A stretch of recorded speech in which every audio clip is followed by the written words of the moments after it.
Imagine this. You walk into a Honda showroom in 2026 and there it is, the brand new CBR600RR.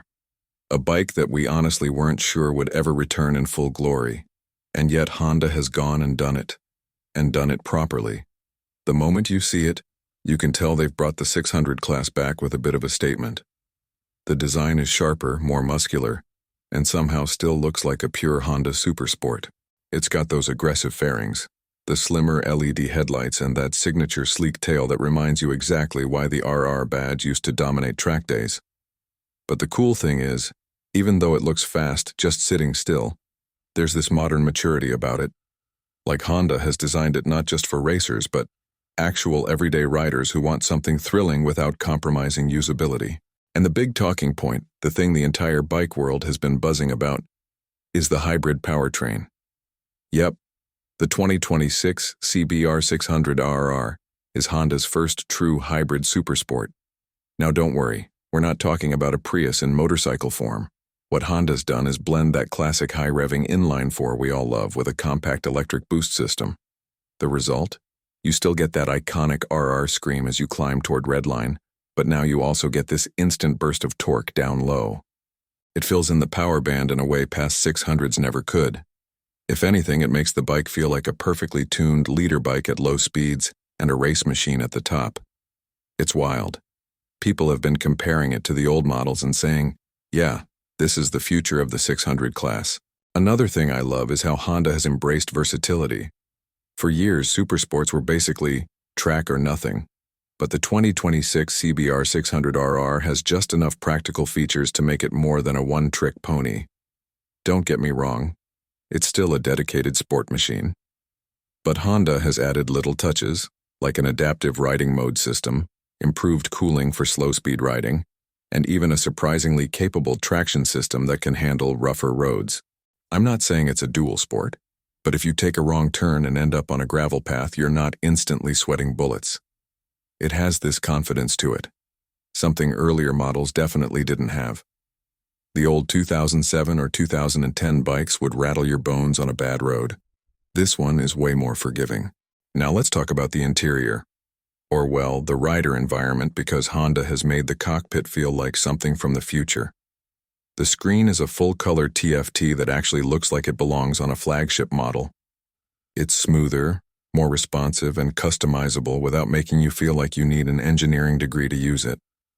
The riding information is cleaner, the switchgear feels premium, and the whole layout feels more refined than any previous 600RR. Even the seat and tank have been reshaped so you fit in the bike rather than just on it.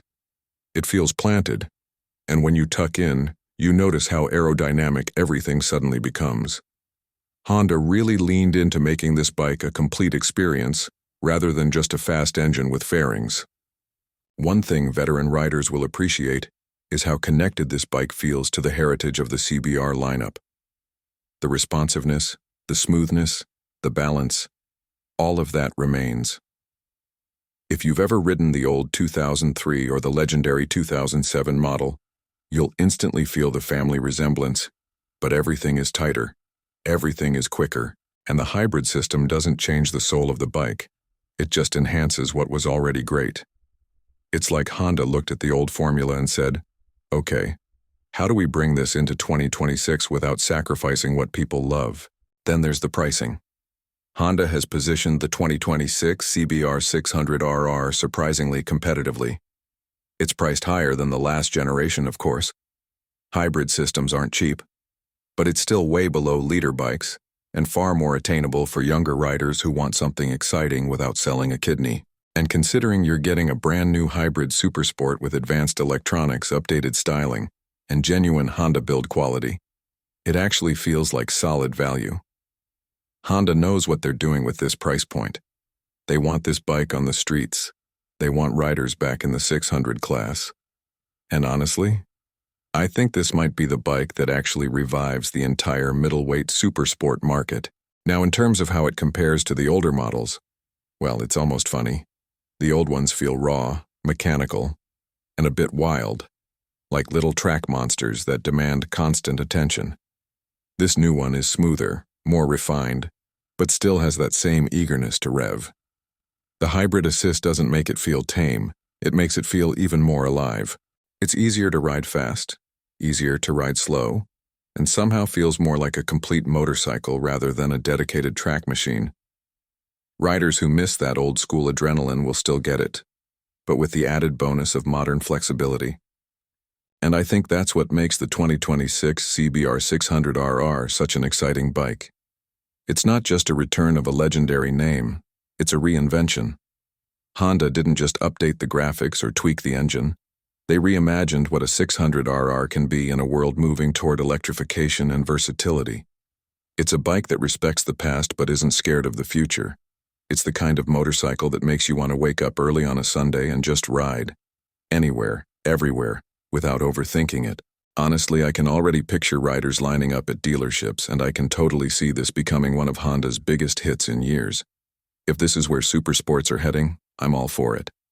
And if you've been waiting for a sign to get excited about the 600 class again, well, this is it.